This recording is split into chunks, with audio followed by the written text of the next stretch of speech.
Speaker is going to be Mr. Wyman, who was originally from Ripley, lives in Hernando.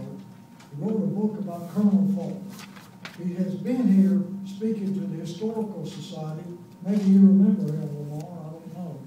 And I thought I knew everything, pretty much a lot about Colonel Faulkner, till I started talking to him on the phone and email a couple times. And I'll give you one example. I knew about this. How many of y'all know that he had a son that was murdered because he was messed around with a married woman? Buried right next to Colonel Faulkner out here. Well, there's a lot more I didn't know. Anyhow, he's going to come tell us all about Colonel Faulkner.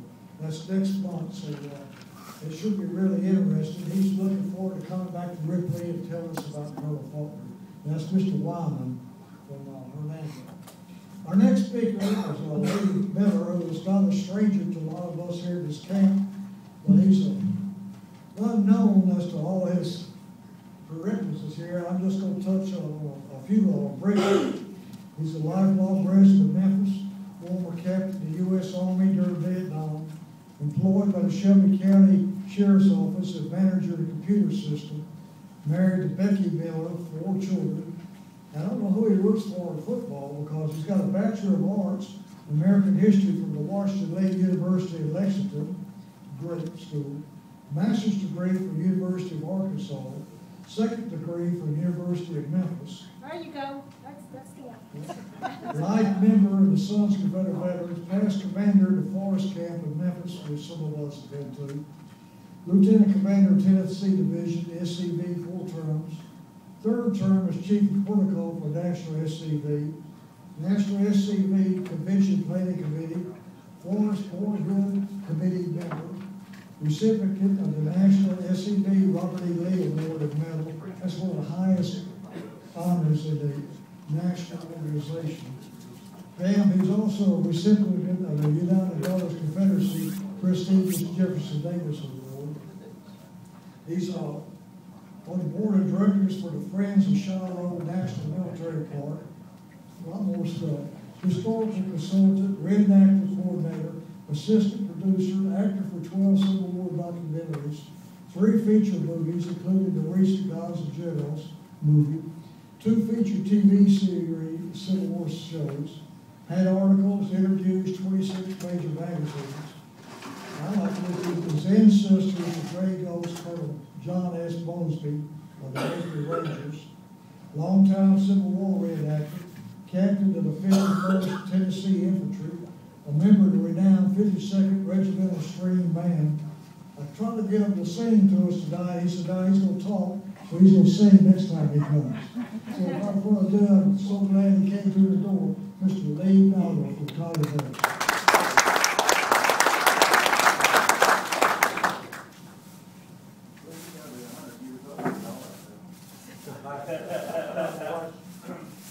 My wife says, all this SCV stuff you do, that's really your passion in it. I said, no, it's my life. So I'm glad to have the opportunity to be here and with y'all. I feel like I signed on as a guest when I signed the book, but I feel like I'm a member. I feel like family. So we can get to play this little bit more, stand over here. Because my wife is from this, her family's from this area down there, below Venice. So, and I've known a bunch of y'all for a long time, number of years. So it's just like being home back here with the Tippah Tigers. So glad to be here tonight. Mark asked me to mention a couple of things going on, and Marty did too.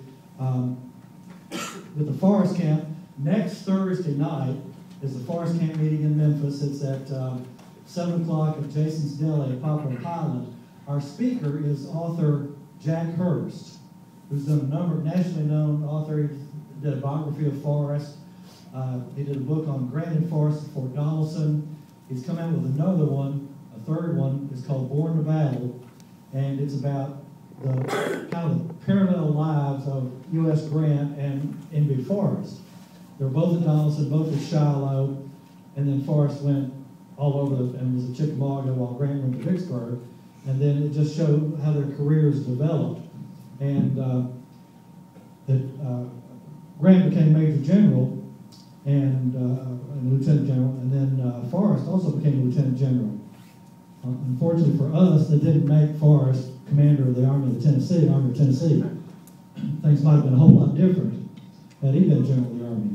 But so Jack Hurst is going to be our speaker next Thursday night. So I want to invite y'all to come to that. Yesterday, if anybody saw the commercial appeal today, we put our 4 cannons into Confederate Park. We spent a number of years raising $72,000 to put cannons back in Confederate Park. You know, there were some there after the war, and then the city of Memphis generously donated them to the World War II scrap drive. So 6 Confederate cannons got melted down in the tanks and bombers. After the war in 1947, the Army put World War II cannons in Confederate Park. And they had been sitting there for 50 years. And we were finally able to convince the city that that was inappropriate to have the wrong type of cannons in War for Southern Independence Park. So they finally agreed to take them out and move them someplace else. Well, and that gave us an opening to jump in and start a campaign to put Confederate cannons back in Confederate Park. Well, yesterday it happened. Everything came together. The city agreed. The Riverfront Development Corporation, which runs the downtown parks, they agreed, and we're actually excited. The Park Commission said it was okay, and we raised the money and got 4 full-size cannons. And so anyway, this was front page of the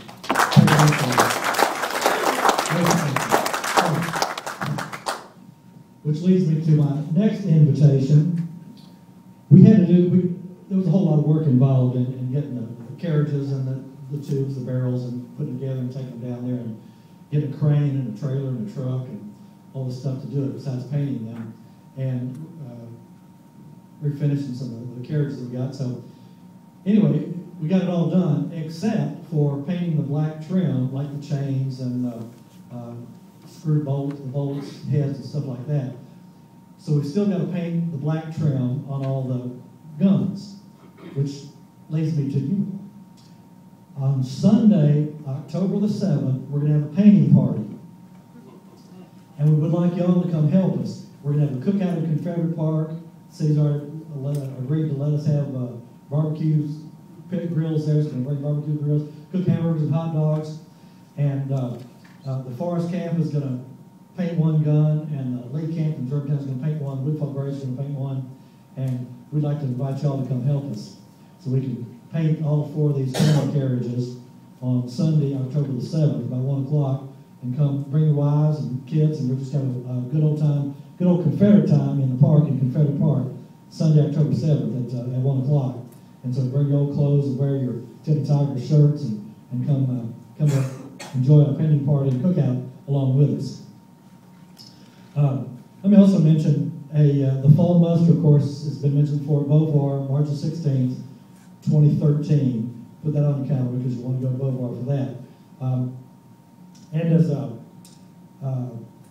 national officer and just a plain old peon member of the SCV, this year's national convention is in Vicksburg, as was mentioned last month by Alan Palmer, who's the chairman of the committee. Whether you've been to a convention, a state convention, a local convention, the Farm Bureau convention, you need to go to the National SCV convention.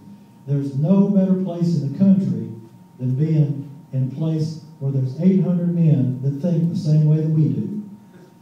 It is great to be among friends, that many of them. And it's in Vicksburg, it's right here next July. So I really encourage y'all to go to the National Convention. It is well worth the couple of days to be over there, and it's just a fantastic time. It's just great stuff going on.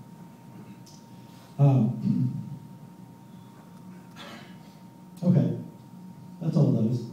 Let me get to move towards my speaker topic. As I mentioned, my wife's family is from around here, and y'all are familiar, you know about General Forrest and how afraid the Yankees were of him. And every time he went into battle, he beat them. And he was just a great inspiration to all the South, and the Yankees were just scared of him. When they saw his flag out on the field with no center star in it, they knew Forrest was there, they might as well give up. And a lot of them did. Anyway, my dad had a farm not far from here. I got to tell you this funny story. Up northeast of here, and used to plant corn, and so he and the other farmers, they'd sit around his front porch and they'd talk about all kinds of things. They'd talk about the crops and stuff like this. And so they were sitting there one day, and one of his old buddies is sitting there on the porch and he's saying, you know, I've had the toughest time with my corn crop. The crows get in there, they've been taking it, they've been eating it. Put up scarecrows, I try to shoo them off, and nothing, they're not afraid of anything. They just eat my corn right and left. Well, the next guy was sitting there on the front porch and he said, well, you ought to do what I did. I put up a scarecrow for one of General Sherman's foragers, and that scared him away from my corn. And my dad says, well, that's nothing. I put up a figure of General Forrest. They brought back the corn from last year.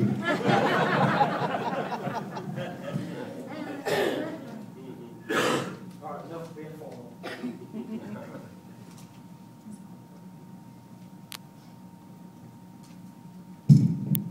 You know, there was a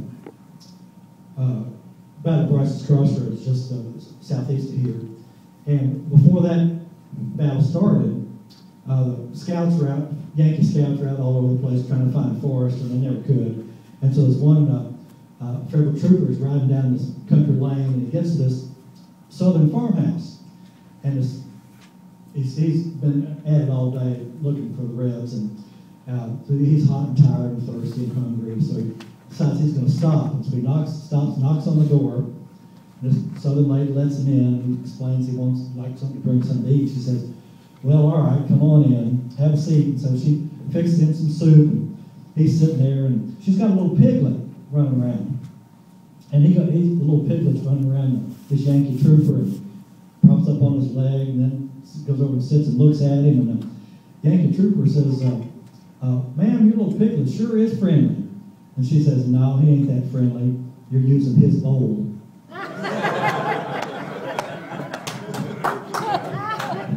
That's what most of us think of the Yankees. Anyway, all right, Mark, if you'll see if we can get some power over there.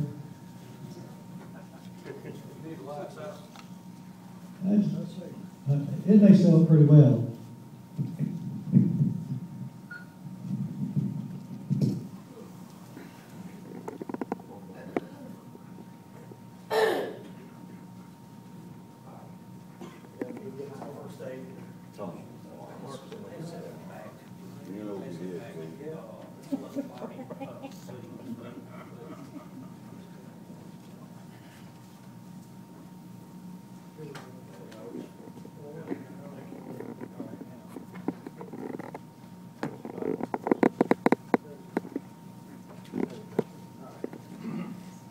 Back in operation. All right. Okay. You don't hear without the microphone, or let me use the microphone? You don't hear it? That's good. That's good. All right.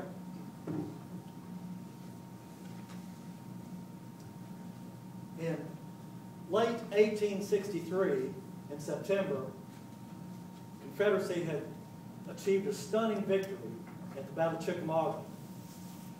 And the Federal Army was really in disarray, retreated into Chattanooga, and then were surrounded by General Bragg's Army of Tennessee.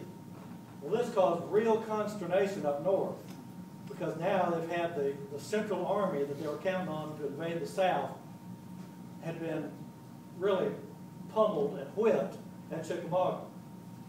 And now they were facing a siege. Grant had taken Vicksburg in July of '63, but his army had been dispersed after that.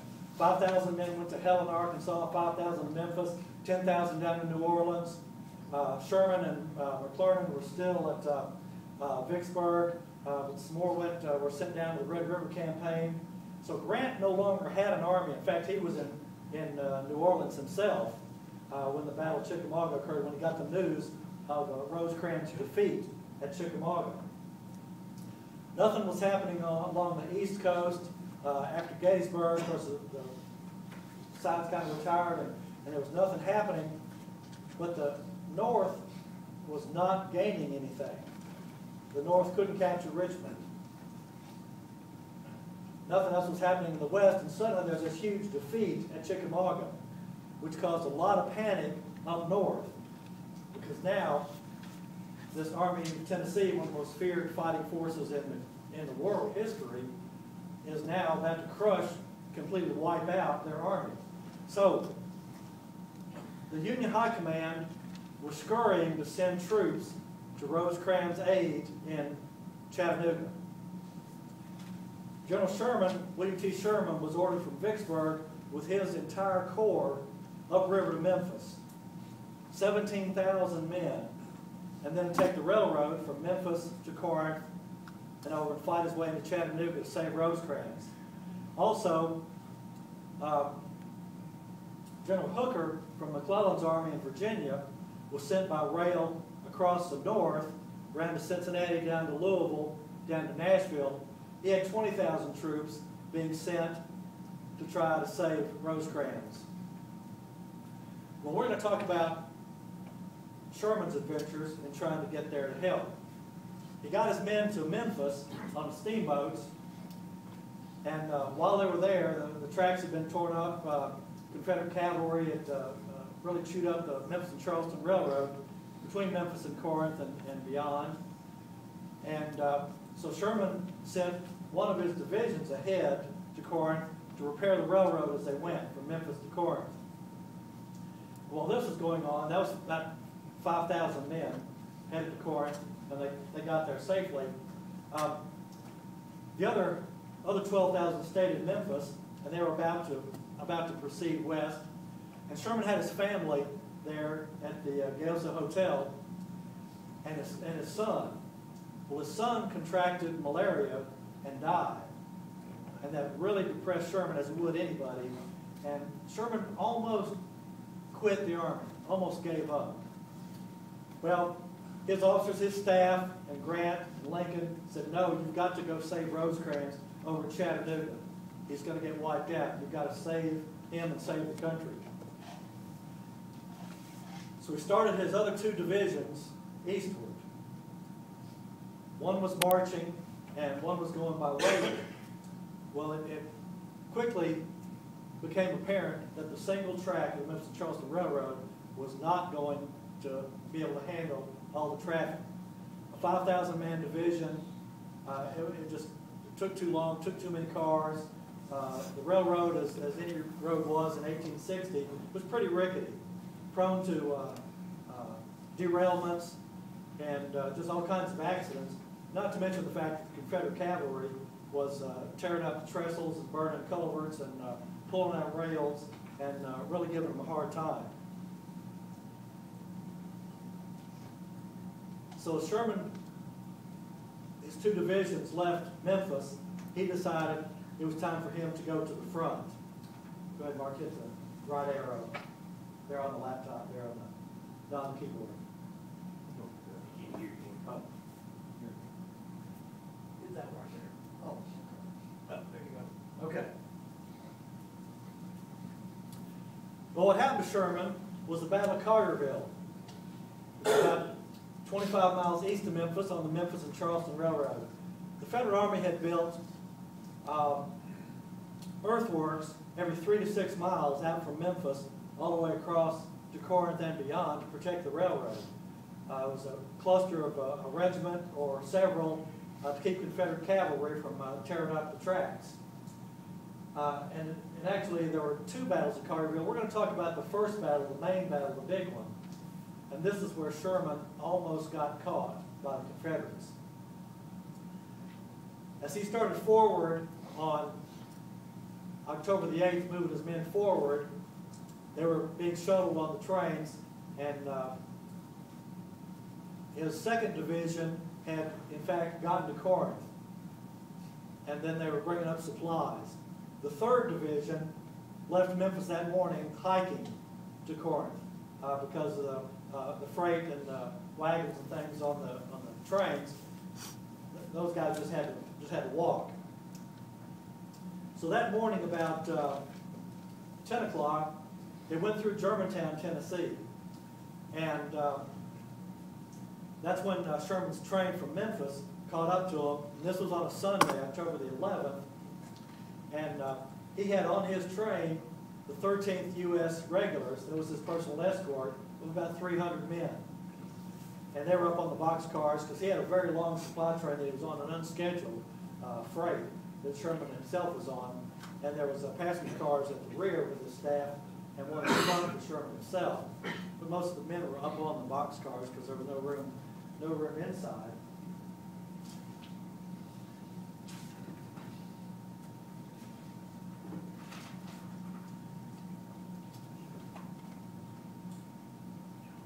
Well, to prevent Federals from resupplying Chattanooga, the Confederate cavalry was alerted to try to stop this flow of men from Vicksburg through Memphis to Chattanooga. General James R. Chalmers was in command of the Confederate cavalry in North Mississippi, about 3,500 cavalry. And these are fairly good crack troops. In addition, General Forrest was on the way from Chattanooga to help as well, and Chalmers would be under General Forrest.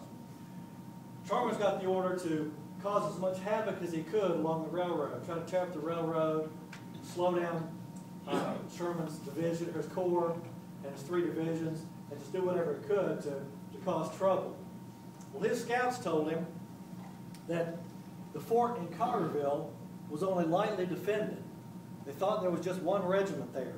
And in fact, that was the case. There was 1 regiment of Federal infantry there and no artillery. There was also a regiment of cavalry, the 7th Illinois Cavalry, and parts of 1 other cavalry regiment. They were camped just northeast of the town, about a mile away. So Chalmers devised a plan that he would attack Carterville. It was about 6 miles from Germantown on the east-west side, and about that far from Moscow, Tennessee, on the east side, and figured he could isolate Carterville, tear up the tracks on both sides, and really stop the Union supplies going east. So he decided to attack Carterville and pin down the men in the fort for as long as he could while his guys tore up the tracks and the telegraph on both sides. He really didn't intend to capture the fort unless he got lucky or unless they decided to surrender. So they left Holly Springs in the middle of the night, rode north up through Byhalia up to Carterville, and got there about 10 o'clock in the morning. He had 6 artillery pieces. 1 of them broke down on the way, so we ended up with 5 in the battle. Well, they were so good, the Union Federal commander there reported that the Confederates had 8 guns, because they were firing so fast, those 5 seemed like 8. But what he had was, there was 1 6-pounder, which fired a 6-pound cannonball, a 10-pound Parrott, which is a pretty good size shot, and then he had 4 Williams guns, 1 of which broke down, so we had 3 Williams guns that got into the fight. These were a new invention of the South. They fired a solid iron golf ball.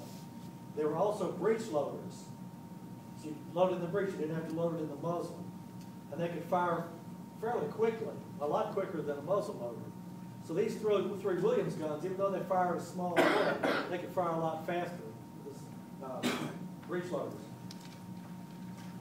Chalmers posted these men these artillery about 600 yards south of the fort in Carterville and south of the depot, about 10 o'clock. His men had ridden forward. They had captured the picket post of 20 men, captured 19 of them. 1 got away and warned the fort. Colonel Anthony of the 66th Indiana Infantry formed his men south of the fort in the cornfield, posted some on the southeast on the hill. Chalmers divided his men up into 3. I'll tell you, before we get there, let me go to and go to the next one. Also, that's your hand that you got. Go ahead, mark one more. Go ahead. Yeah. All right. This is an 1863 map of Tennessee. And the original maps don't show it very well. But you see Memphis on the left, Chattanooga on the right-hand side, Memphis and Charleston Railroad between, and Nashville up above. Mark, go ahead and hit it again. This is a modern map of Tennessee, which shows the county. It does show some of the battles along the way. Of course, Chickamauga is the big square on the right. It's highlight a little bit more. All right, Mark, go to the next one. Yeah. This is an 1862, an actual railroad map that the railroad did of its own Memphis and Charleston Railway, which shows all the mile markers, and you can see on the bottom left, there's an arrow which points to Collierville, right outside of Memphis, and then on over to Corinth. All right, as I mentioned, Chalmers posted his 5 artillery pieces 600 yards south of the fort and south of the railroad depot. He sent Colonel R.V. Richardson with the 12th Tennessee, 14th Tennessee, and the 12th Mississippi Cavalry to the southeast to a hill, and they wanted to attack the fort from the northeast and the rear. Well, they rode out looking for their hill they were supposed to be on and ended up a mile away. So they got up on top of the hill and deployed and looked off in the distance, and Richardson says, "Oops, we're too far away." So they went ahead forward, so they finally got into position. Meanwhile, Colonel John McQuirk with the 3rd Mississippi Cavalry and the 1st Mississippi Partisan Rangers attacked the cavalry camp northeast of town. The 7th Illinois Cavalry, part of the 6th Illinois. They charged into camp, completely surprising the Federals, scattered them everywhere, and chased them for a mile down north into the Wolf River bottoms down there. Captured the entire camp and burned it. Captured 50 wagon loads full of supplies, 6 different flags, all kinds of weapons and horses, the ones that the Yankees didn't get on and run away with. They captured the rest of those. So, but the men got distracted by all the booty and the food laid out, for Sunday morning. They were just relaxing in the Federal camp. McQuirk's men were supposed to turn and then attack the fort from the north.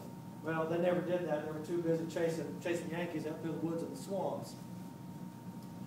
Directly south of the fort was the 18th Mississippi Cavalry, deployed in front of the 5 guns and went forward, dismounted, towards the cornfield where most of the 66th Illinois was, Indiana rather. Around on the left-hand side, Neely was sent with the 7th Tennessee Cavalry, the 13th Tennessee Cavalry, and the 2nd Missouri Cavalry. So they were going to envelop the whole fort, town, depot, and everything. And meanwhile, he'd sent squads out both ways to destroy the tracks. Battle started at 10 a.m. on Sunday morning, October the 11th, 1863. Confederates pressed in on all sides. The cavalry camp was routed. Artillery was shelling the place. And the 18th Mississippi started steadily pressing forward against the 66th Indiana. This went on for about 2 hours as they tightened the noose, closed in. At noon, they heard a train whistle coming from Memphis. On that train, that unscheduled freight train, was W.T. Sherman and his escort. The train chugged in, past the depot, went down the hill beyond it. Meanwhile, Colonel Anthony of the 66th Indiana mounted his horse and rode after the train, and he said, "We're being attacked, stop and come help us." That same instance, Chalmers thought he had him where he wanted him, and he sent in his aide with a flag of truce, demanding the surrender of the fort. Well, Sherman ordered the train backed up, so they backed up into town, and it was a really long train, real long, big, heavy, full of freight, and his troops got out, bailed off, and got in the railroad cut, and some of them got into the fort, and Colonel Anthony says, General Sherman, you rolled right into a battle, and they want us to surrender. There's at least 5,000 Confederates out there, and they've got us surrounded almost. They're only 3,500, but not 5,000, but he thought so. And at that instant, Sherman was transformed. he had been depressed because of the death of his son. He didn't want to go to Chattanooga in the first place. He was pretty much fed up with the Army and was ready to get out. But at that point, his men said Sherman's eyes lit up. He visibly changed. The father, William Sherman, changed into the General William Sherman. He said, "No, we're not here to surrender. We're going to fight." And went into the fort, ordered the commander of his escort regiment to deploy the men, told Colonel Anthony, "We're going to fight." And so they went into the fort. There was a farmhouse out in the south of town in that cornfield. He ordered his men to go burn the farmhouse so the Confederates couldn't use it as a sharpshooter position. He ordered 2 houses east of the fort to be burned, so they wouldn't obstruct their field of fire. This was the beginning of Sherman's torch campaign. He burned 3 of the houses already there in Carterville. Chalmers' aide went back to tell General Chalmers that no, they've gotten reinforcement, they're not going to surrender, they're going to fight. Chalmers said, "All right, we'll fight." So the noose kept tightening.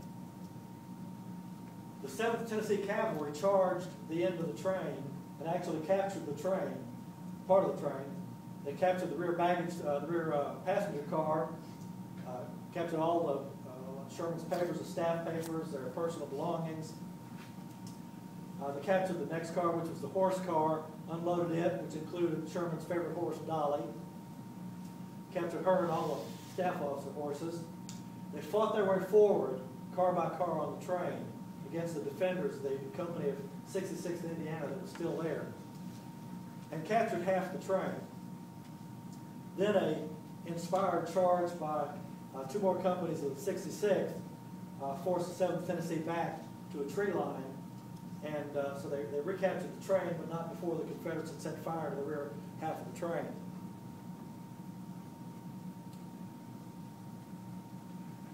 Chalmers' men, who had ridden east of the town towards Rossville and Moscow, over there,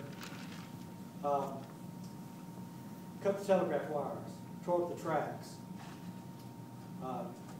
really destroyed a good portion of it on that side. The men on the east side, the west side, towards Germantown, there was 3 of them who were riding pell-mell towards the telegraph to cut in as the end of Sherman's train went by, and Sherman's infantry fired shots at them. And so they scampered off the other way till the train passed. At that instant, Anthony in Carterville wired Germantown, said, "We're under attack, send reinforcements." He'd just finished when the wire was cut, but the message was sent. The garrison of Germantown was only 2 regiments of infantry, about 400 men at that time, and they set off running the 6 miles from Germantown to Carterville to try to save the fort. Meanwhile, Sherman's 3rd Division, which had been marching from Memphis all the way to Corinth, got to Germantown. That was Corse's division of about 5,000 men, got there at the same time. And so they took off double time down the tracks to try to save Sherman. Where's one of our new cadets? Got a handout for you to pass out again. Oh, he's escaped. New cadet. Oh, there he is. Yeah. Oh, there he is. All right, Bobby, pass those around there. Yeah. Give one to everybody, please. All right. Mark, go to the next. All right. This is the attack on Carterville as I've just described, and that's the handout that's just coming down to you. You can see the 4 different columns of the attacking force of the Confederates. 7th Tennessee Cavalry on the left, with their other 2 regiments. The 18th Mississippi is the 3 arrows in the middle. On the right is the 12th Mississippi Cavalry and their other 2 regiments with them. And then McCourt's 3rd and 1st Mississippi, who went after the Federal cavalry. So after the surrender was refused, Chalmers started closing the noose. And this is about 1 o'clock, they start resuming the fight. The fight continues on for another hour and a half, when Chalmers' scouts to the west report a huge cloud of dust coming towards them. And Chalmers quickly deduces that reinforcements are on the way to the Yankees. And he's afraid of getting caught in a trap, so he decides to withdraw. So he starts pulling his men back, and then they withdraw just as Corse's men breathlessly come panting from the west towards the town of Carterville. So the battle is ended, and Chalmers doesn't capture the fort, though he does destroy a lot of the tracks.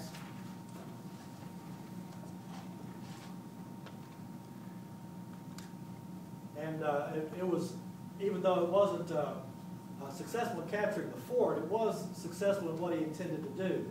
Couldn't go to the next one. The battle lasted about 5 hours. Union losses were about 164, Confederate about 128. And General Sherman is narrowly out of the fix. Almost gets captured. It's great to speculate what would have happened had General Sherman been captured. Had Chalmers known he was on the train, they wouldn't have stopped, I guarantee it. But there never would have been a burning of Atlanta. There never would have been a march to the sea. None of that had General Sherman been taken right there in Carterville. But the Confederates didn't know he was on that supply train coming through. One of those quirks of war miracles for the North, and unfortunate for the South. Well, what were the strategic results? Well, Sherman is delayed for a day, getting his, and Corse's division was stopped there as well because they didn't want to, they were afraid that Confederates might come back. So it did slow them down, which gave Bragg more time to Chattanooga to fortify around Rosecrans' army. An entire additional Federal infantry division of 5,000 men was kept in Memphis to guard the western end of the Memphis and Charleston Railroad. Those 5,000 men could have been in Chattanooga, but they weren't. This attack kept them in West Tennessee. Sherman's military philosophy changed. This is where he decided to go to total war. Not only did, I told you about the 3 houses he did burn, he also ordered some of the other houses in the town burned. About half the town was burned to keep the Confederates from firing on his men. This is where he developed the philosophy of total war. He was not going to permit the Confederates anything that would help the war effort for the South. Burning Sherman became his nickname.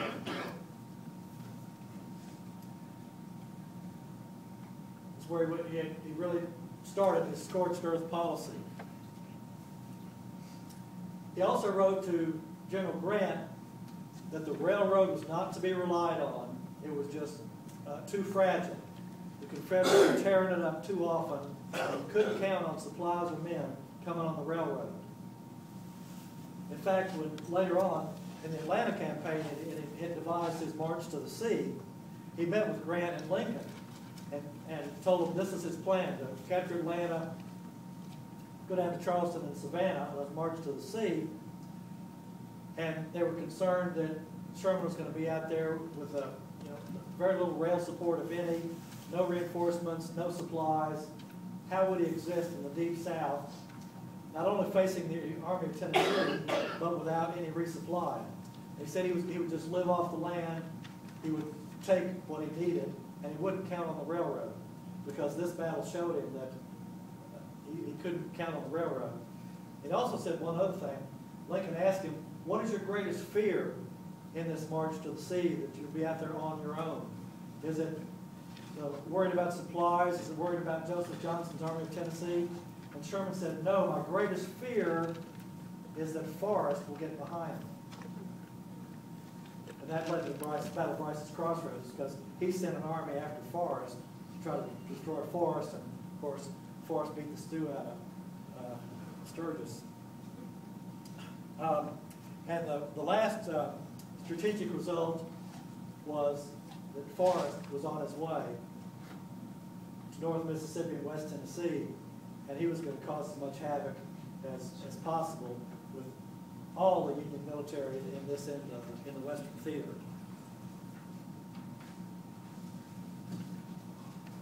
Okay. Well, Sherman eventually went on to Chattanooga, and the siege was raised, and the Army of Tennessee had to retreat to south to Dalton and Ringgold, etc. So they broke the siege, and that was successful with Sherman's 17,000 men that got there. But it almost didn't happen. It was the Battle of Carterville. A couple of weeks later, on November 4th, 1863, Chalmers went after the railroad at Carterville again. This time, though, there were more Federal regiments there. There was also a section of artillery there, two 3-inch ordnance rifles there, and Chalmers was able to break up the railroad on both sides of Carterville again, but he was not able to take the fort again. One interesting thing, we talked about the Williams guns that Chalmers had that were firing on the fort while Sherman was in it. While he was there, it was an earth fort and it had some stockade on it, and so Sherman is behind the wall. A cannonball from the 10-inch Parrott rifle came over his head and hit the quartermaster store's warehouse behind him, exploded, and just destroyed the thing. And Sherman didn't move. He just stood steely-eyed, watching the battle progress. A 6-pound cannonball hit the earthworks in front of him and didn't explode, and all his staff hit the ground. The only man left standing there was Sherman, who was still watching the battle. He had been, already at that point, he had been transformed into the killer Sherman he was going to be. He didn't flinch a bit when those two shells went over and around him.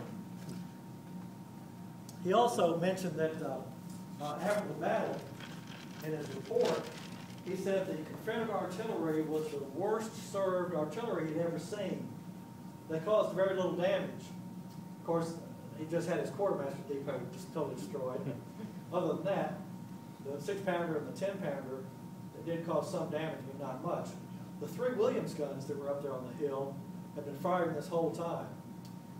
And he didn't know that they were hitting anything because nothing exploded. They were firing those solid iron golf balls.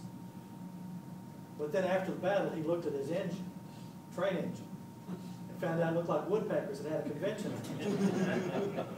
It was just peppered full of holes. Those Williams gunners had just literally shot the thing through and through, and the tender and the first passenger car there too, riddled full of holes. Made that engine totally inoperable after that. He had to call from Memphis to get a second engine to come bail his train out because his first engine was just perforated all through and through. He said, you know, maybe I was wrong about those Confederates. They got him after all, tore up his train. So kind of a little interesting story there. So that's the Battle of Carterville. Any questions? Yes, sir. Did he get his horse back? No. Okay. Yeah. Sure did. The Confederates rode down the rest of the war. She became a Confederate horse after that. Yes. Who was actually raising the dust that they saw? Was it the Yankees or the Confederates? It was the Yankees. Okay. Yeah. Chalmers had a squad out there watching for them to see if they were coming because he knew there was a garrison fort in Germantown this way. And he figured they would come. Well, not only did those 400 come, but Corse's division came as well. So that huge cloud of dust, his scouts told him that, yeah, it was Corse's division coming out. Yeah, yeah. Time to withdraw. Yeah, Mark. Is the fort right here in Collierville, is this where the square is? No. there's on the, if you're familiar with Carterville, the town square there, on the west side of the square, it used to be a creek in front of the brick Methodist church. The fort was where the water tower is in Carterville. It's behind that row of stores on the east side. Main Street was another block over to Carterville. But the fort was around where the water tower is and behind the row of stores on the east side of the square. After the war, after the Yankees departed and martial law was stopped and we got back, the citizens, where the fort had sloped off going down to the creek towards the Methodist church, they got it there with their shovels and they just took down the fort. And they moved all the dirt over that low area and they created a square out of that fort. So the fort in Carterville is a little high ground now, not low ground, sloping off into that creek. And the sidewalks in the square are just like this, just like that, flag. That's called a Confederate Park. So there it is. Yeah, but that's what happened to the fort. It's now our square. Yes? Is you enter Collierville, there used to be a service station on the left called Bradford Service Station? It's 72 on the left? Yes. Okay. And anyway, across the highway there, where they built all of these homes, wasn't there a big camp right there too? Yes, there was. Yeah. Yeah, after that, the federal stationed more troops around there to try to protect the railroad. So, yeah, there was a camp as the 5th Illinois Infantry, I think, was there. But anyway, there were several. There was some on the left-hand side, too, going into town. So, a bunch of camps. Yeah, I find this really interesting because I never knew really the path of the Memphis-Charleston Railroad. I knew it went through Pocahontas, but after it leaves Pocahontas, where is it that it dips down? It goes through Middleton, Pocahontas, and then Shawnee. Shawnee. Yeah. That's where it dips down. Yeah. That's the first time I've ever seen this graph. Yeah. I thought that's pretty interesting. They derailed 5 trains. And pretty much on the That's same, the river. pretty much on the same road. Swallowed Pocahontas in 1862. Yeah, sure did. A couple of times they took out a rail and tried to go off into the bridge. Right there, right before you get to side of the street. It's not hard to derail a train. No, especially back then, it was pretty easy. All right, where's the help?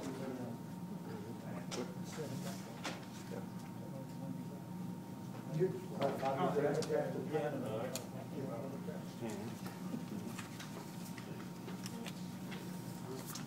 Those and start those around. There's some. Okay.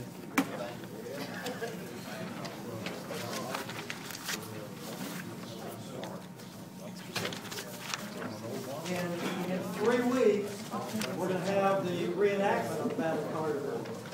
This is going to be on Saturday, September 22nd, and that's the flyer that's coming around now. Weekend after Farmington. Yes, the weekend, the Saturday after Farmington is the Carterville reenactment. So I want to invite all of y'all to attend, of course. And also I know that y'all are raising money for the Mississippi Monument. If y'all want to come set up a booth for that purpose, you're certainly welcome to do that, or any other fundraising thing you might have, Marty. Yeah, please come set up and come. And if you want to help, we need folks to help sell tickets and park cars and that sort of stuff. So if you want to come lend a hand, we can sure use that as well. Where exactly this is going to be at? All right, this is at Schilling Farms. It's on Poplar Avenue. It's between Byhalia and Houston Levee. It's right on the west side of town. It's that big open place before you get on the south side of the Poplar. Baptist Hospital is across the street on the north side. There's a big white barn there. It used to be a Ford tractor proving ground, and now it's just a farm with a white fence around it and a big old huge white barn. It's called Schilling Farms, and the address is on the sheet there. So you do MapQuest to find it. It's real easy. You come up 72, turn left on Poplar, or come up to Byhalia, go up Byhalia to Poplar, turn left, and then Schilling Farms is on your left, going west on Poplar. So yeah, it's real easy to see. So the battle's at 2 o'clock on Saturday, September 22nd. We got Farmington. I want to invite y'all to come. All right. Yeah. All right. Got one more little story let me tell you. After the war, one of the forest troopers lived here in Ripley. There were several of them lived here in Ripley. But anyway,